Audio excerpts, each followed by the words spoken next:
কেন্দ্রীয় সাংগঠনিক সম্পাদক উস্তাদুল উলামা মুফতি বশিরুল্লাহ সাহেব দাওয়াত বরকাতে আসছেন সোনারগাঁ থেকে। ইনশাল্লাহ আমরা বাস অনেকগুলো যাওয়ার খেয়াল বাদ ফজর আমরা ইনশাল্লাহ যাবো আল্লাহর ফজর সরওয়ার্দী উদ্যানের দিকে 3 তারিখ 3রা মে।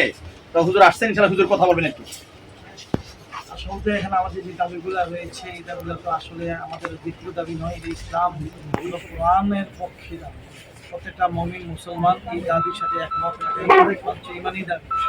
এখানে যে সরকার বর্তমান আসছে সরকারটা আমাদেরই সরকার, কিন্তু এই সরকারকে উপরে একটা ভূত ছাওয়ার হয়েছে নারীবাদী সংগঠন এবং যারা নাস্তিক তাদের দোষর এবং তারাই।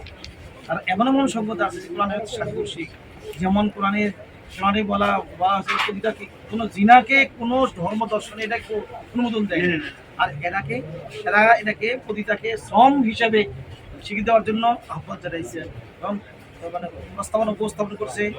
এমনকি শরীরে আমার সিদ্ধান্ত আমার, এই কথা যদি কোনো পারিবারিক ঘরের বউ বলে তাহলে পরিবার ধ্বংস হয়ে যাবে।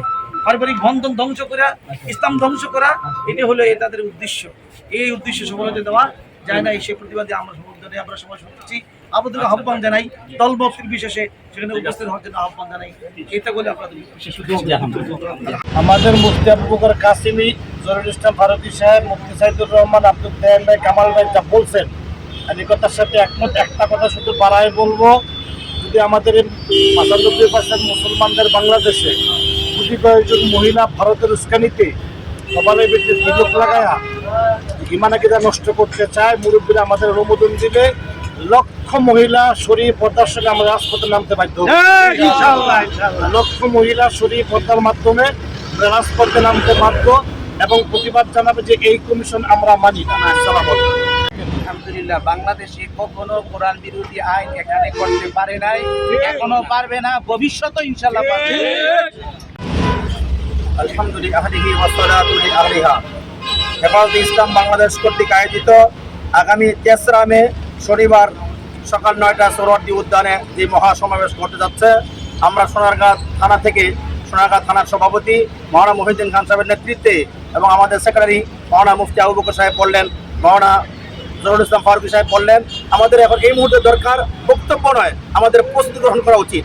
আমরা সকলে মিলে ইনশাআল্লাহ 9 তারিখে 3 তারিখে কিভাবে বাদ ফজর যাওয়া যায় সোনারগাঁ মোগরাপাড়া রাস্তা বাস স্টেশন থেকে আমরা সেই ফিকিরে ইনশাআল্লাহ আছি, রাস্তায় নেমেছি, লিফলেট বিতরণ করবো। এখন জনগণকে আমরা দাওয়াত দেবো, তাশকিল করবো। আজকে জুমার দিন এবং শনিবার সকালে আমরা সবাই প্রস্তুত হই। হাফিজুল মুমিনিন আলাল কিতাল, সময় নেই, আসলে আমরা রাজপথে চলে যাই। আল্লাহ আমাদের সকলকে রাজপথে বের হওয়ার তৌফিক দান করেন। রব্বানা আতিনা ফিদ দুনিয়া হাসানা ওয়া ফিল আখিরাতি হাসানা ওয়া কিনা আযাবান। আমিন। রব্বুল আলামিন সোনারগাঁ হেফাজতের নেতৃবৃন্দ এরা নিরলসভাবে কাজ চালিয়ে যাচ্ছেন, ইসলামের পক্ষে তাদের হিম্মত সর বাড়ায় দাও। আমিন। আল্লাহ ভরপুর কামিয়াব করিয়ে দাও। আমিন। ইসলামে মহাসম্মানকে ভরপুর কামিয়াব করিয়ে দাও। আল্লাহুম্মা আমিন। দোকান ভাইরা আমাদের ইসলামের পক্ষে মুসলমানদের পক্ষে সহযোগিতা করতেছে, আল্লাহ তাদেরকে তুমি সহযোগিতা করো। আমিন। আল্লাহ ব্যবসায়ীদের ব্যবসা বরকত দান ফরমাও। আমিন। খাস করে দোকানদার ভাই আল্লাহ ওনার ব্যবসা বরকত দান ফরমাও। আমিন। বিপদ আপদ উদ্ধার ফরমাও। আমিন। এখানে সোনারগাঁও উপজেলার ভিতর যত আল্লাহ ব্যবসায়ী ভাই আছে, সমস্ত রাস্তার ভিতরে আশপাশে আল্লাহ সবাইকে আল্লাহ ব্যবসা উন্নতি করার সোনারগাঁ বা উলামায়ে কেরামের কারণে বহুত আল্লাহ পাবলিক মানুষ নির্যাতনের শিকার হয়েছে। রব্বুল আলামিন অনেক জুলুম অত্যাচার ভোগ করেছে, এখনো মামলায় ঝুলতেছে। আল্লাহ তাদেরকে জাযায়ে খায়ের দান ফরমাও।